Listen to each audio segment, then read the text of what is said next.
وہ نہایت چھوٹا عمل وضو کا ہے، اور وضو نہایت آسان اعمال میں سے ہے۔ اتنا عمدہ اور بہترین عمل ہے کہ اللہ رب العزت نے بھی قرآن پاک میں جب بھی نماز کے لیے، اور یہ حقیقت میں نماز کی اہمیت کے اوپر بھی دلالت کرتا ہے کہ نماز کا دباچہ ہے وضو نماز کا دباچہ ہے، لیکن وضو ایک مستقل نوعیت کی علماء اور محدثین نے لکھا عبادت بھی ہے، اگرچہ نماز پڑھنے کی شرط ہے لیکن مستقل نوعیت کی ایک عبادت، اور اس کے فضائل اور مناقب ہیں، لیکن بہرحال نماز کی اہمیت کے اوپر بھی دلالت کرتا ہے۔ اور انشاءاللہ اس حوالے سے اپنی گزارشات کو آپ کے سامنے رکھتے جائیں گے۔ نماز کے حوالے سے بھی بہت سے سوال اور ساتھیوں نے مطالبہ کی ہے، انشاءاللہ آنے والے دروس میں اس کی اہمیت اور فضیلت کے حوالے سے بھی گفتگو چلے گی۔ تو وضو جو نماز کا دباچہ ہے، اس کے بارے میں پہلی حدیث، ایک بھی حدیث اگر انسان کو یاد ہو جائے تو عمل کرنے کے لیے کافی ہے۔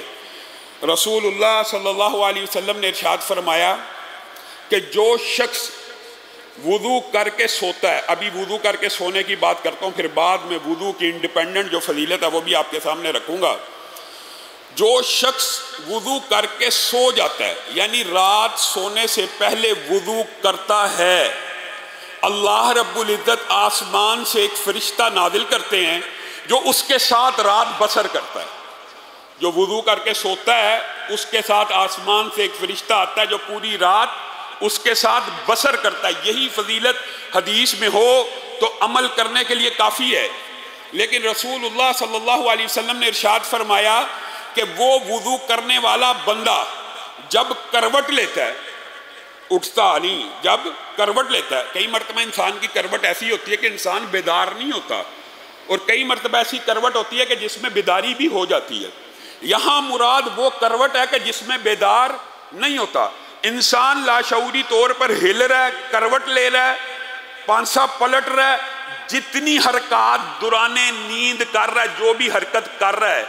وہ جو فرشتہ رات اس کے ساتھ بسر کرنے کے لیے آیا ہے وہ کہے گا اللہم اغفر لی عبدک، اللہم اغفر لی عبدک، اللہم اغفر لی عبدک، اے اللہ اس بندے کو معاف کر۔ ابھی کروٹ لے رہا ہے، ابھی لاشعوری طور پہ ہے، کروٹ لے رہا ہے، اے اللہ اس بندے کے گناہ معاف کر، کیونکہ یہ وضو کر کے سویا ہے۔ فَإِنَّهُ بَاتَ طَاهِرًا، یہ وضو کر کے لیٹا ہے، صرف وضو کر کے لیٹا ہے، صرف وضو کر کے سویا ہے، اس کے لیے فرشتے مغفرت کی دعائیں کر رہے ہیں آسمان سے نازل ہونے والے۔ لا يسبقونہ بالقول، یہ آیت آپ نے ہمیشہ یاد رکھنی ہے، لا يسبقونہ بالقول، فرشتے اپنی مرضی سے نہیں بولتے، وَهُمْ بِأَمْرِهِ يَعْمَلُونَ، اور وہ اللہ ہی کے حکم کی تعمیل کرتے ہوتے ہیں۔ اور آگے اسی آیت کے آگے اگر آپ دیکھیں وَلَا يَشْفَعُونَ إِلَّا لِمَنِ ارْتَضَىٰ، اور وہ کسی کی سفارش بھی نہیں کرتے مگر جس سے رب راضی ہو جائے۔ اب بتائیے صرف وضو کرنے سے رب کی ایسی رضا ہے کہ آسمان سے فرشتہ اتر رہا ہے اور اللہ سے دعا کر رہا ہے، اللہ حکم دے رہا گویا کہ اس بندے کے لیے دعا کر، قبول کس نے کرنی ہے؟ اللہ نے۔ تو گویا اس دعا کی قبولیت میں کوئی شک نہیں۔ اور اگر اگلی حدیث میں آپ غور کریں، یہاں پہ حدیث میں کروٹ کا لفظ نہیں ہے، یہاں پہ حدیث میں لفظ ہے کہ جس نے وضو کر کے نیند کو اختیار کیا یا سو گیا اور پھر وہ بیدار ہو گیا۔ کئی مرتبہ نیند میں آنکھ بھی تو کھلتی ہے نا، ضروری نہیں ہر کروٹ پہ آنکھ کھلے،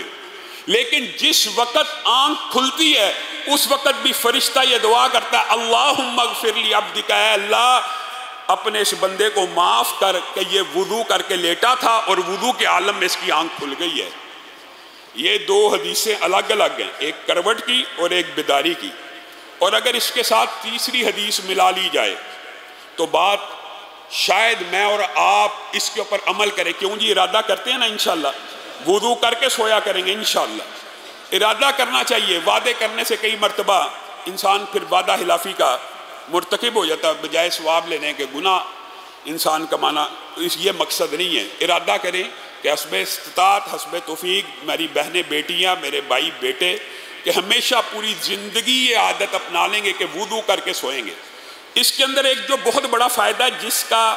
ہم نے مشاہدہ کیا ہے اور لوگ ہم سے سوالات کرتے ہیں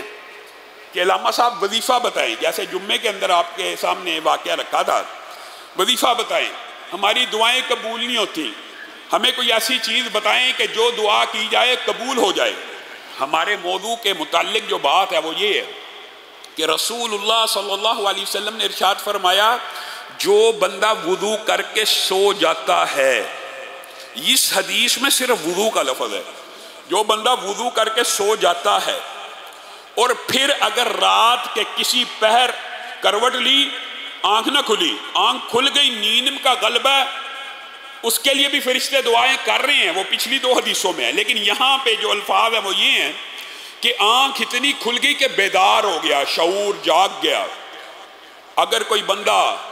آج یہ شکوہ کرتا ہے میری دعا نہیں سنی جاتی، تو اس کے لیے بہترین وظیفہ یہ ہے کہ وضو کر کے سو جائے۔ اپنی تربیت اور ٹریننگ ایسی ہونی چاہیے۔ رسول اللہ صلی اللہ علیہ وسلم نے کہا پھر رات کو اگر وہ بیدار ہو گیا،